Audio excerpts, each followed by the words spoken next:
All right, Shalom. First and foremost, I would like to give all honor and glory to Yahweh Bahasham, Yahweh Shai, Bahasham, Ruach Kodash.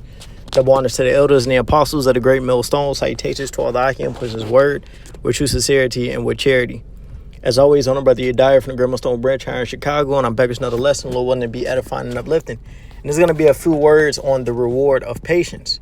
You see, and hey, when you read the Holy Scriptures all throughout it, it speaks about patience, and patience goes into suffering, enduring something, and that's what we've been called to do, have patience.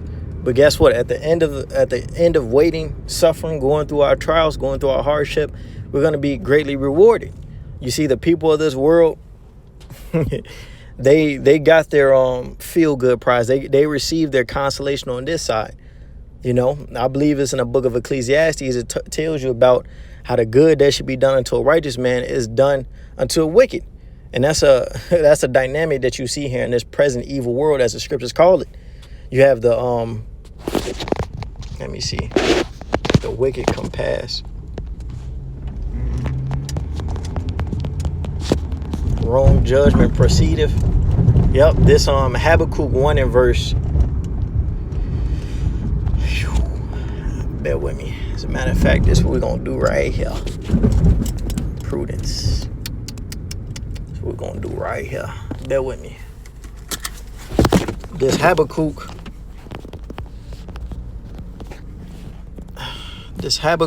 1 and verse 2, it says, "O Yahweh, how long shall I cry and thou wilt not hear? Even cry out unto thee of violence, and thou wilt not save. Why dost thou show me iniquity and cause me to behold grievance? For spoiling and violence are before me, and there are that raise up strife and contention," right? And we're just like Lot. And we're in present day Sodom and Gomorrah, Babylon the Great America. And we too are vexed with the filthy conversation of the wickedness. All throughout the day, we got to see sodomites. We got to see out of order women, out of order disorder, as the scriptures call it, right? And it's a vexation. It says, "Therefore the law is slacked, and judgment doth never go forth. For the wicked doth compass about the righteous. Therefore wrong judgment proceedeth." And you have the wicked that prosper in this world, man. That's ahead of the righteous. And that's a grievous thing to behold. But hey, it's only for this time. The scriptures going to the kingdom to come, how it's going to be for few. This 2 Esdras 8 and verse 1. "And he answered me, saying, The Most High have made this world for many, but the world to come for few." Right? In this world, this age, this reign of the heathens, the heathens had they turn a ball. And you have the wicked, Esau, Edom, the wicked. He's the last ruler. And even the wicked of our people, they have their time to shine. Well, they ain't really shining because they're in darkness, but they have their time to live it up right now, for lack of a better phrase. They have their time to be wicked, be ungodly, and so-called get away with it. But the world to come is going to be made for a few. It's only made for few, and that's the remnant, the elect of Yashar Allah, man. That's when the servants, the prophets, that's when we're going to receive our reward. You see? It says, "I will tell thee a similitude, Esdras, as when thou askest the earth, it shall say unto thee that it giveth much mold whereof earthen vessels are made, but little gold, it's like it, but little dust that gold cometh of," right? In this world, you got a whole lot of dirt, soil, earth, and every so often you will find a precious metal, precious gold, and that's likened unto the elect, man. It says, "But little dust that gold cometh of, even so is the course of this present world. There be many created, but few shall be saved." So you got a bunch of people living it up, but it's gonna be few saved, man. And we want to be of that number that gets delivered, man. But going back to the point, man, hey, this world was made for many, but the world to come is for few. So that's when we're gonna get our reward, man. When the Lord comes back with fire to burn this place, man, to judge this place, and all the wicked evildoers that's within it. There's Luke 6 and 20. It says, "And he lifted up his eyes on his disciples and said, Blessed be ye poor, for yours is the kingdom of the Most High," right? And we have no inheritance with this present evil world. Our reward is to come, Hey, Yahweh Shai, he said, if my kingdom was of this world, then shall my servants fight.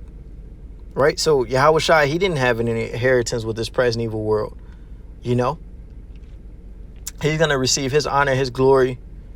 When he comes back, he's glorified now in the heavens, but he's going to receive that praise here on the earth when he returns. Then shall the kingdom be the Lord's. It says, blessed are ye that hunger now, for ye shall be fulfilled, for ye shall be filled. Blessed are ye that weep now, for ye shall laugh. And right now we're crying. Right now we go without. Right now we got to take the load. You know? But hey, we're gonna be rewarded. It says, blessed are ye when men shall hate you,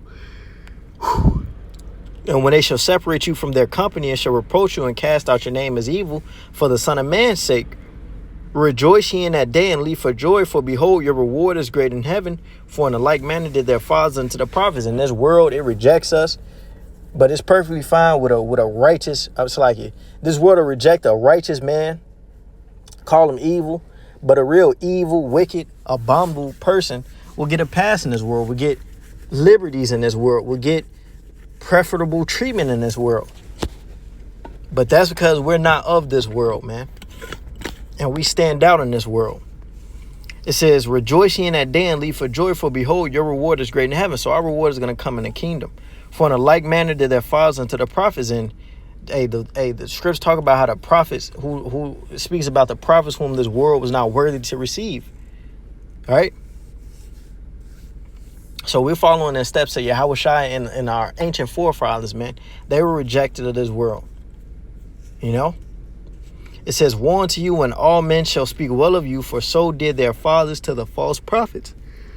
So we got to rejoice, man. When things don't go our way, when this world rejects us, we got to rejoice, man, because really we're on the right path, man. If this world accepts you, that means you're with the wickedness.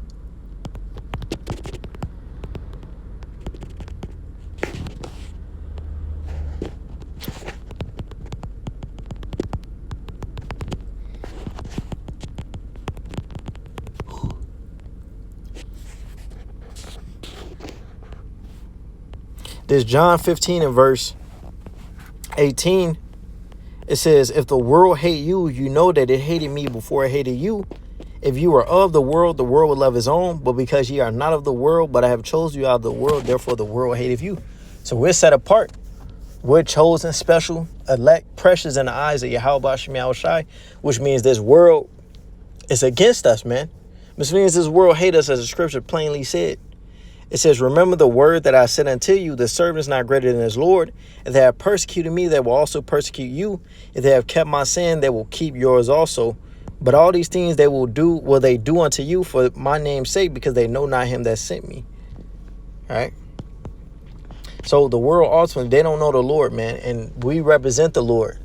And when they see us, they're cut. And they try and fight against it, man.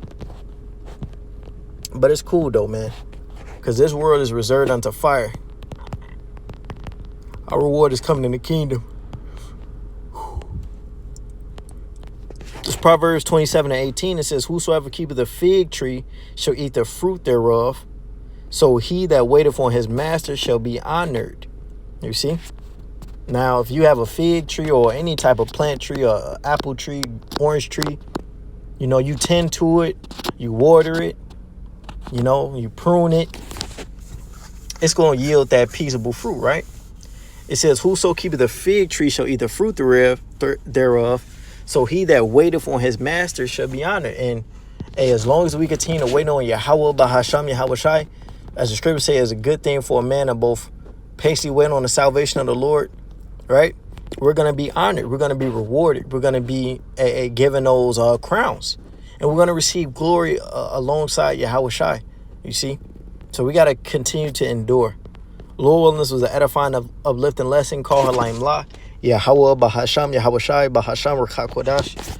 Double honors to the elders and the apostles of the great millstones. How he takes to all that I can put his word with true sincerity, with charity.